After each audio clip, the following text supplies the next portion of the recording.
Hemen beste zirkuito digital bat, bi transistoreekin hemen serien, NMOS teknologiarekin, erresistenziatxo batekin hemen, ez PMOS transistoreak erabilita. Eta hau ere aztertu behar dugu kasu guztietan. Sarrerako kombinazio guztientzat ikus behar dugu irteerako tensioa. Zen baden, zehazki, analogikoki eta gero ikusi digitalki ze balio izan dezake. Orduen erditik. Kentzen manaiz, orduen esan bezala, A eta B. Aztertu behar ditugu sarrerak kombinazio guztientzat. 0, 0 digitalak, 0, bat, bat, 0 eta bat, bat.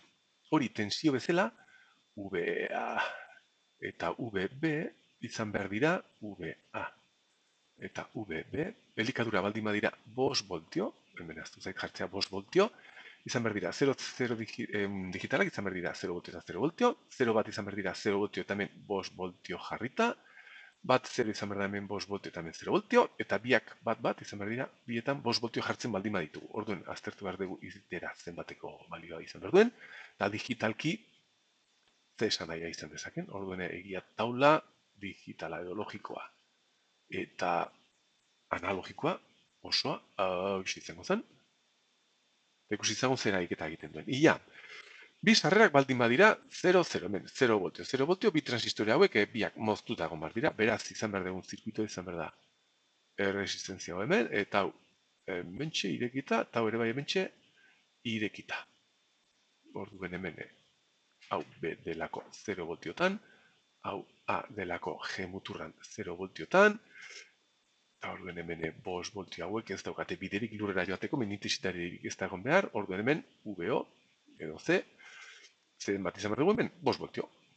5 voltio izan behar ditugu, hemen 5 voltio izan behar ditugu, intensitaterik ez daudelako, hau da, bat logikoa. Hori da, bai, zer gehiago. Hemen, esan beharra dago, transistorenen bere S muturra, naiz eta ontara konektatuta egon, VGS transistor hauetan, aplikazio digitaletan, egiten dena da, konektatzen da P gorputzari. Beraz, esan dezakegu, hemen gorputza 0 voltiotan dagoela, S bezala, baina hemen ere bai, kanala irekitzeko behar dugu tensio bat 0 baino altuagoa. Naiz eta S muturra honekin konektatuta egon, gorputza dago konektatuta 0ra. Hori teorikoki ikusiko dugu erdieroale egitura atalean. Vale. Orduen, venga, goazen pesatzea orain, 0 bat. Hemen sartzen baldin badugu 0 voltio eta hemen 5 voltio.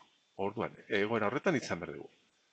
Elikadura 5 voltio, RD erresistentzia bere tokian, eta esan bezala A, esan dugu 0, orduen hau irekita, eta hau 5 voltio baldin bada, hau gune omikoan egon behar da. Hau RDS balioarekin, hemen erresistentzia, hemen G mutur hau 0 voltio delako, hemen A 5 voltiotara, izango zen A eta B, eta hauek zerien dauden ez dago biderik 5 voltio horiek lurrera hilegatzeko, beraz berriz intensitatea 0 izan behar da, tensio hau 5 voltio izan behar da berriz, 5 voltio garbiak. Zen transistore hau oso ondo irekitzen dute, funtzionatzen dute moztuta daudenean. Bale, orain, bat eta 0, hemen sartzen baldin badegu, 5 voltio eta hemen 0. Orduen hau, irekita egon behar da, bueno, jarri dizaket, venga bai. Azpiko, esan duzagun, hau, azpikoa irekita egon behar da, eta hau, 5 voltio izan behar dugu. Esan bezala, honen gorputza dago konektatuta 0ra, beraz, 5 voltio eta 0 diferentzia horrek eragin behar du kanala sortzea, eta hau, gune omikoan egon behar da.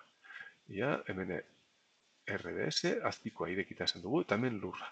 Hemen 0 voltio ditugulako, B sarreran, hemen A sarreran 5 voltio ipini ditugulako, hemen RDS izan behar dugu, hemen RD, baina biak serien daudenez, hemen VO, 5 voltio izan behar da, zer intensitaterik ez dago berriz, zoka basabiri lurrera, serien daudelako, 5 voltio bat logikoa. Ikusi izango zertatzen den orain, biak baldin badaude 5 voltiotara. Hau egon behar da, gune omikoen, eta hau ere bai. Gorputzak 0 voltiotara daude, 5 voltio horiek eragin behar dute kanala irekitzea, eta zirkuitoa izan behar da hauxe hemen RD, 20 kilo ohmio, hemen RDS batena, orain RDS bestearena, RDS, bien G muturrak 5 voltiota daudelako, bai A eta bai B, hemen 5 voltiotara, eta orduan zirkuitoa horrela xe daukagu, eta hemen VO irteera. Hemen RD, hemen 5 voltio, Eta horrela daukagu, kalkulatu ezakegu RDS, zeren RDS biak daude, igual hemetxe idatziko dute, bi RDS daude berein VGS arabera, bat zati K. K ematen digute ez da, 0,2 miliamper, bider VGS ken VTH, honekin urbiltzen dugu erresistentzia hauek, VGS hau da bost, VTH da 0,8, K ematen dizkigute, esan bezala bost da, bi zirkuitotan.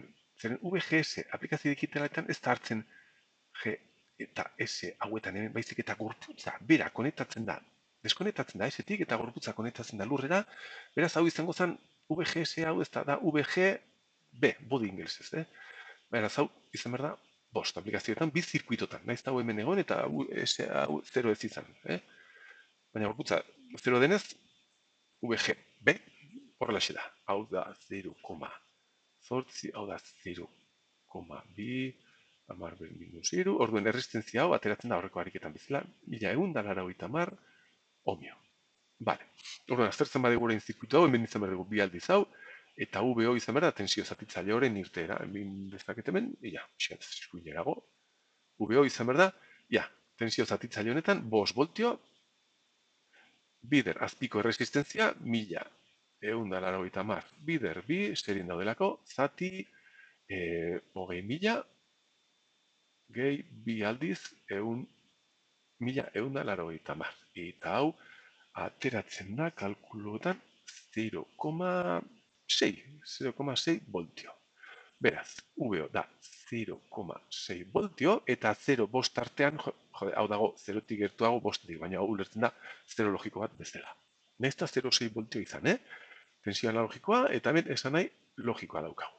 Orduan zeraik eta da hau, han logikoa da 0,0,0 bat, eta hau da kontrakoa, beraz hau da NAND eraik eta logiko bat, NMOS teknologiarekin.